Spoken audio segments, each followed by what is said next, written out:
안녕하세요. 김 목사입니다. 지난주 언급했던 자유에 대해 먼저 나눠볼게요. 서구 열강이 현대 국가를 이루며 정착시켜 온 주요한 개념이 자유와 평등입니다. 참고로 저는 편의적으로 정치 개념이 정착되어가는 고국의 주요 진영을 자유를 중시하는 자유주의와 평등을 중시하는 민주진영으로 나눕니다. 서구에서 자유 개념은 철저히 개인의 자유입니다. 극명한 예가 코로나 사태를 통해 드러났죠. 마스크 안 쓰는 자유로 말이죠. 이젠 너무 많이 번지기 때문에 공공장소에서 마스크는 반드시 착용해야 한다고 규칙을 정했습니다. 그런데 이것이 시나 주정부의 규칙 혹은 조례여서 심지어 토론토시에서도 아직 아무런 벌 규정이 없습니다. 코로나가 더 전염되면 그때 가서 할지 모릅니다. 하지만 아직은 아닙니다.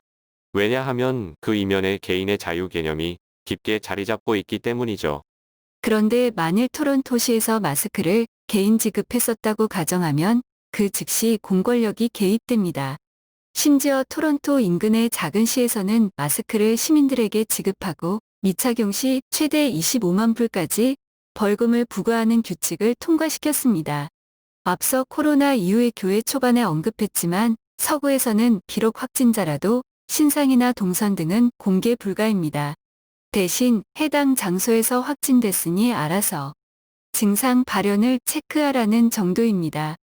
이상의 서구 자유 개념이 과연 어떤 방향으로 수정될 것인가 하는 점이 오늘의 화두입니다. 그것을 지표상으로 보여주는 몇 나라군 가운데 고국이 들어있기 때문이죠. 중국이나 대만과 문화적으로 다른 양상을 보이는 가운데 고국이 글로벌하게 주목을 받는 이유는 새 자유의 개념이라 보여집니다. 새 자유란 통제된 자율입니다. 어느 정도의 신상 공개와 100% 공개되는 동선의 통제의 영역입니다. 그래서 내가 스스로 확진 검사를 받고 자가격리를 하는 것은 자율입니다. 특히 자율의 경우 코로나 사태 초반 전 대구 시민 전체가 몸으로 보여준 것은 역사에 기록될 만합니다. 과연 서구에서 역시 빅브라더에 대한 금기를 깨고 일정 부분 통제되는 자율로서의 자유 개념이 도입될지 여부는 코로나 사태 진정 여부에 달려있는 것 같습니다. 민주에 대해서 부기할 것은 지상에서는 이루어질 것 같지 않은 평등의 과제가 정치적 자유와 경제적 코뮌을 통해 발전되어 가야 한다는 입장이 다시 대두되고 있는 점입니다. 특히 민주진영이 집권하고 있는 현재 고국의 부동산 문제가 이 사상과 연관되어 있습니다. 참여정부 시절 폭망한 부동산 대책을 현 정부에서 답습할 수밖에 없었던 이유는 여럿 있겠지만 기독교 사상사 가운데 등장했던 토지 공개념을 향한 실천에 대한 미련이 아직 남아있지 않은지 반성해 보아야 합니다. 간단한 이기적 시장 논리를 여전히 무시하는 듯 보입니다. 시민들에게 주택 공급을 늘려 선택의 자유를 주고 반면에 정부 규제과 대출 조건을 낮춰 운신의 자유를 주면 작동하게 될 시장 논리를 반대로 규제는 늘리고 공급 물량은 낮춰 여전히 작동한다는 억지만 부리고 있습니다.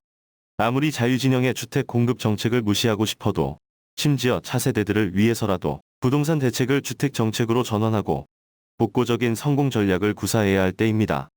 그렇지 않으면 고맙긴 하지만 19세기 기독교 코뮌 사상을 채용해 강남 10억대 부동산 시대를 연 참여정부를 이어 현 정부에서는 강북 10억대 부동산 시대를 열게 될지 모릅니다. 이러한 시대착오적인 정신 상태에 대해 김훈 작가는 큰일 났는데 다들 가만히 있는다 면서 최근 판타지 풍자 작품을 내놓았습니다. 물론 부동산에 대한 소재가 아니라 산업사회 정보사회 속에서 경시되는 생명 존중에 대한 주장입니다. 진영 논리로 사실에 입각한 가치를 세워가는 것이 아니라 자신들만의 가치에 기반한 사실로 보이는 것들로 성을 쌓고 있음에 대한 비판입니다. 자유와 민주진영을 떠나 중도적 입장에서 바라보는 법무장관과 검찰총장의 시소게임이 이를 극명하게 보여주었습니다.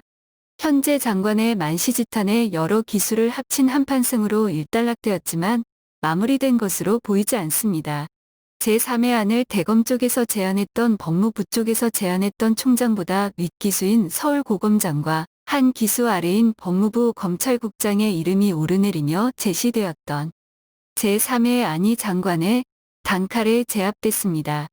장관이 총장에 이어 현직 검찰 최고 선배인 고검장과 자기 진영이라 인식하는 검찰국장을 동시에 건드려 놓았다는 사실을 얼마나 인지하는지 궁금합니다. 살아있는 정권도 수사한다는 이미지를 지난 1년간 누린 총장의 체면이 만천하에 구겨진 듯 보입니다. 그런데 왜 체면을 구기면서 장관 스스로 법기술자라고 폄훼했던 비난을 고스란히 감수하고 있을까요? 왜 고검장은 7월 하계 인사가 있을 줄 뻔히 알면서 장관의 지위가 위법했다고 말하고 제3의 안을 받겠다고 했을까요? 검찰의 독립성과 중립성을 담보하기 위해서였지 않을까요? 장관은 현 총장이 지휘하는 검찰이 직권남용죄를 보편적으로 적용하여 국정농단 관련자들을 모두 구속 수감한 기술을 부린 집단이란 점을 잊지 말아야 할 것입니다. 특히 걱정되는 것은 만시지탄이라던 장관이 자신의 한판승을 축하하는 메시지와 선물들을 정황 고려 없이 불특정 다수에게 공개해버린 점입니다. 그 시점이 현직 서울시장 실종 신고 후 수시간이 지난 시점이었습니다.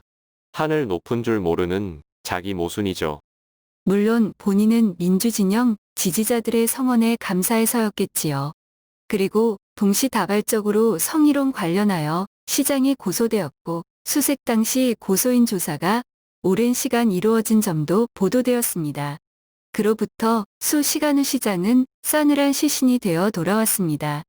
시장이 대중적 인지도를 쌓아가기 시작한 것은 1년 남짓한 검사직을 던지고 인권 변호사로 개업한 뒤 국내 최초로 성희롱과 관련된 서울대 조교 사건을 승소한 시점부터입니다. 그런 그가 유사 사건으로 고소된 후 변사체로 발견되었기에 주요 외신들도 아이러니한 비보를 일제히 알렸습니다.